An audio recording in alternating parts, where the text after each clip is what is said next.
I am talking to you on an issue that has been an issue unnecessarily for a while. That is, when COVID came, all the hotels were closed. All tourism facilities were closed. They went on to ground zero. I want you to listen to me carefully and put your microphones ready to listen to what I'm saying.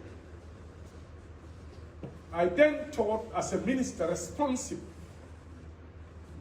of tourism, arts and culture, and the Gambian Tourism Board that was collecting the taxes of these people needed to demonstrate some responsible feeling of empathy and sympathy to those that have lost everything that they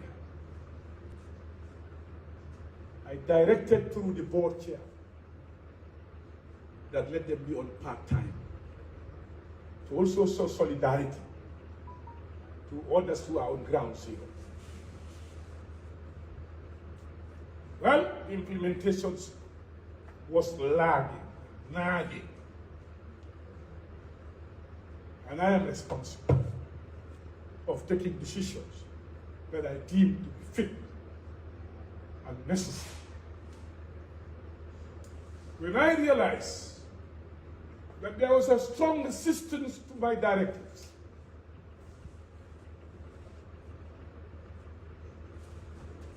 I asked the board to go and have a meeting.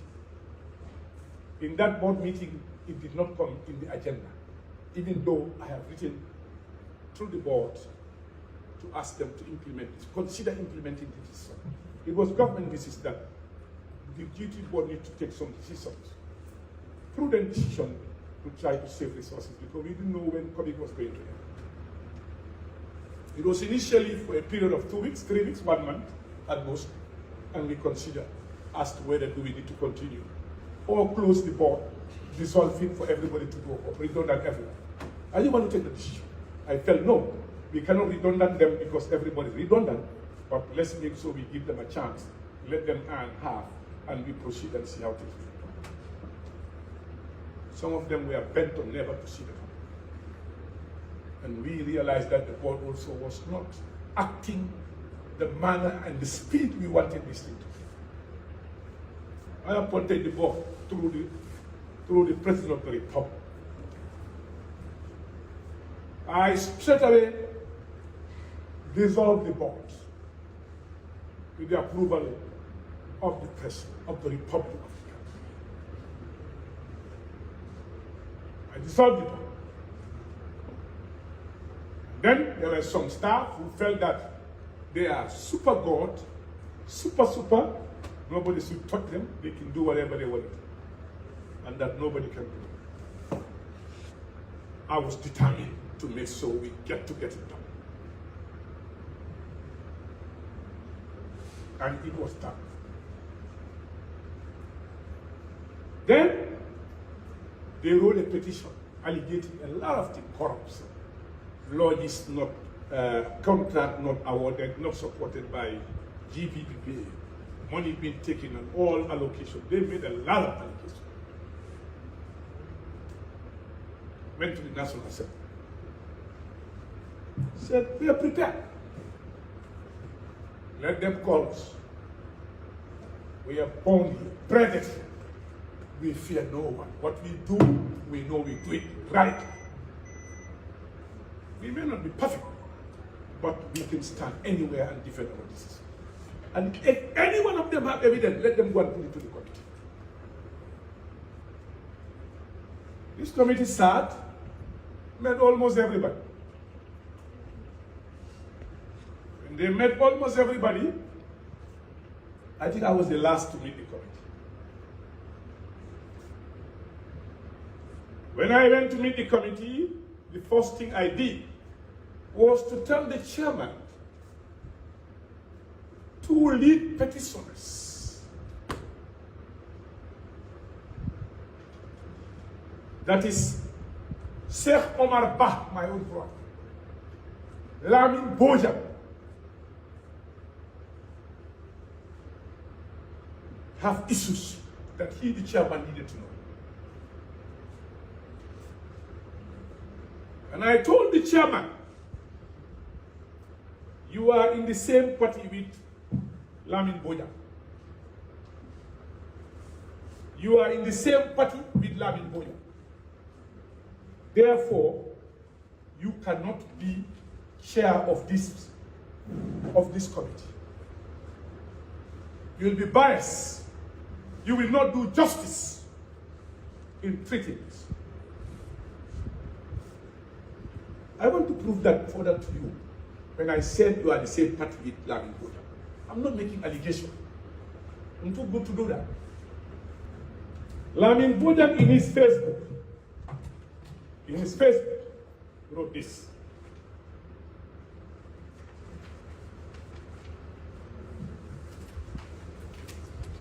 He said, listen to me, that's Lamin Boja.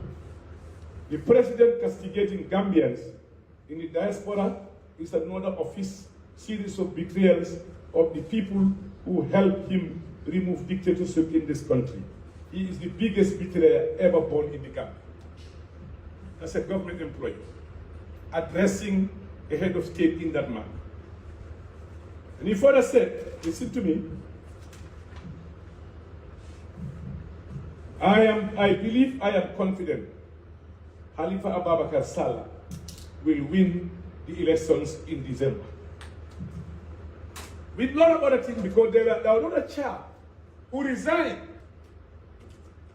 Adama Cham, who resigned, went to custom, who in that same note of Adam, he said, Adama Cham, are you surprised? Are you surprised? Someone under the tutelage of clowns like Ahmad Ba can do unthinkable. Here with me. Let me give you further. Let me give you further to prove that he was campaigning even for Halifa Saleh from himself, from he himself. Listen to Lamin Boja. Big time. I was with Papa Adam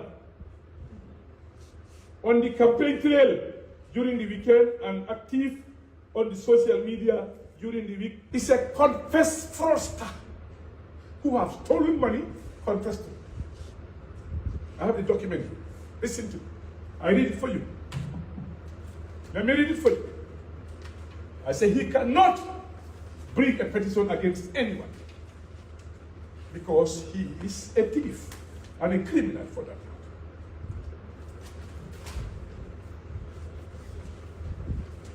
A thief and a criminal for that matter. Let me see. Listen to me, please. Sir Omar Ba stole money with the GT board a couple of days ago, and he signed this confession.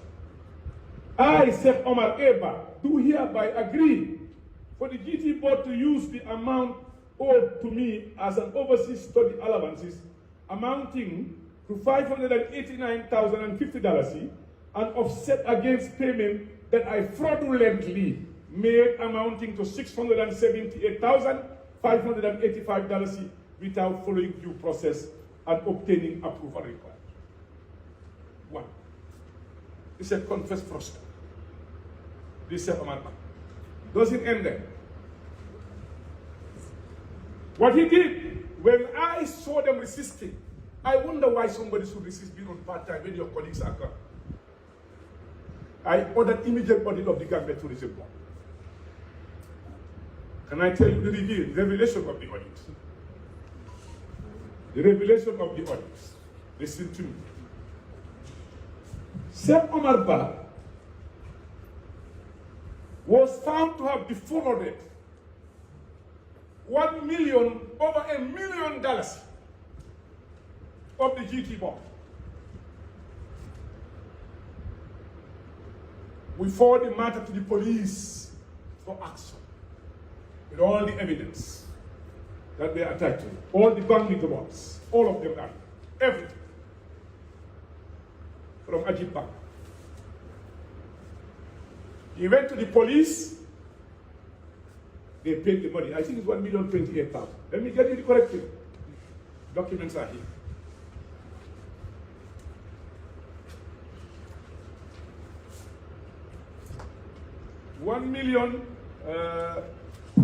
What is this? 1,020,000?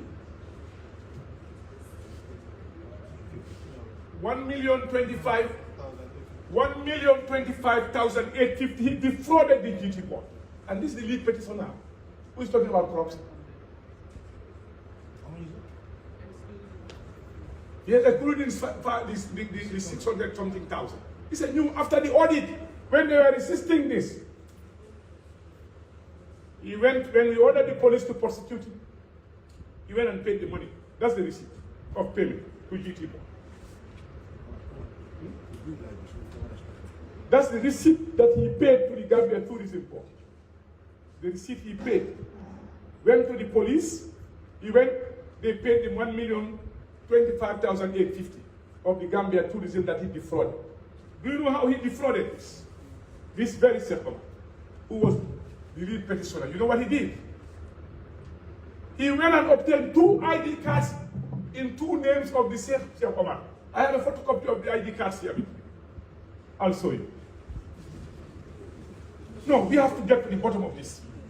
We cannot just be tarnishing the image of people who are criminals. They want to continue their criminality in an institution. We have the right to stop it. Who are we not to stop it? When we are all old.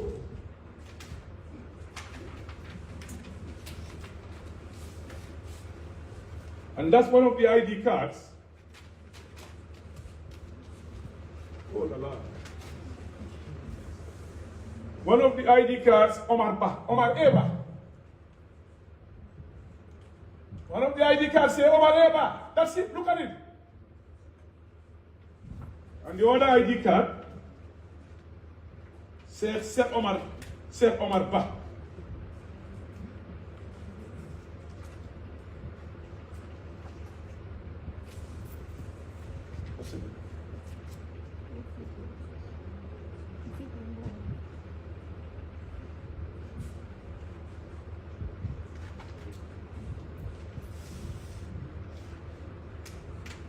That's it here. Sheikh Omar Ba. That this guy, used 2 ID cards, defrauding the Gambia Tourism Board, and we requested the police to charge him for criminality. Police wrote to us a letter refusing to charge him. A copy of that letter from the police also is here. Gambia Police Force. Gambia Police Force letter here saying we cannot charge him because paying the money we thought that would end the case. How can a thief steal money and then he pays back and you tell him that would end the case? That's the lead petition of this petition. I took the file to the Ministry of Justice and I told the Attorney General to use his powers to prosecute Sheikh Omar as a deterrent. The file disappeared till tomorrow. You can never trace that file. Neither the Justice Minister nor the Solicitor General can give me that copy of that file until tomorrow. And I told the chairman of the committee at the time, this thing needs to be entered in your report. He said, no, I'm not taking it. Go to court, go and take him to court if you feel. A chairman investigating somebody who brought a petition to you. You will not put that on board? You will not mention somebody who share in the same party, who have a political vendetta? You will not do that? Not stopping from there. Looking at the committee, the recommendation of their committee. He said reinstate staff. Immediately, Sheikh Omar was confronted with the forced fraudulent act. He resigned. He resigned. Are you reinstating somebody who resigned? And then after all that, he went to court, sued the GT board. He lost the case. He paid us cost and is paying all his liabilities as we speak. Mr. Boya, had issues with the board, genuine issues. They have a legal advisor, a lawyer. By manner of which he behaved, he was terminated. We cannot discuss that because it's before the court of law. We have to respect the rule of law. You are now saying those are the people who should be reinstated. As a chairman, minister, parliamentarian, to determine how a director general uses his staff to do his job. That people should not be posted off country. You know, we talked about here developing inland tourism. We wanted expertise there to help those hotels, train people. They posted them without the knowledge of the ministry. Wallahi, I'm on Ramadan. I swear, we never knew how these people were posted. None of us, neither the permanent secretary nor myself. They posted them. And that, if the director general is discretion, believe you will do a better job there. Who can stop him? Not the minister, not the permanent secretary, nobody. That's his job. That's what the law has given him. Who are you as a parliamentarian committee to talk about that? Who are you? Is that what you are presenting to people? And it does not end there. Allow me time. Let's dismiss this. We finish it. People have been talking about it. They said the lodges. They said the lodges. There was corruption. The national audit immediately conducted an audit of all these lodges and their processes. Go and check. The audit report is there. He has it. Why are you talking about lodges when the Auditor General had audited the lodges and found no wrongdoing in the entire process, with an exception of payment procedure? Payment procedure. Why should you pay? This one should pay. Blah, blah, blah, blah. Nothing was found in that. As a committee, when the Auditor General make an audit, give a report, who are you to not to put that on board if you are investigating? And again, the same man, committee, they said there was no GPP approval in the allegation. GPP said they approved it. 100%. You said that the land given to Mrs. Jaban was to do. Are you the expert to determine that? Is that your job? Is that the job of a minister or anybody else? The technician determine what your investment is, what commensurate to the land that you should have. And not only that, Mrs. Jaban, Mr. Senor, and others, when the documents, they refused to put those documents in an addendum in their report. That rendered it bogus. They said the minister interfered directly with the board without going. Did they name one single incident when the minister ever did? They lied. They cannot give you one single evidence. Not one single evidence of interference. Did they name it? No. They lied.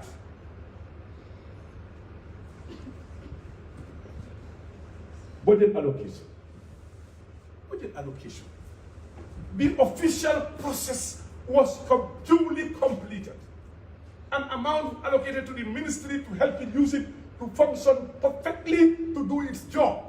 If the ministry did fuel, any crime in that? Any crime in that? That has gone through the due process?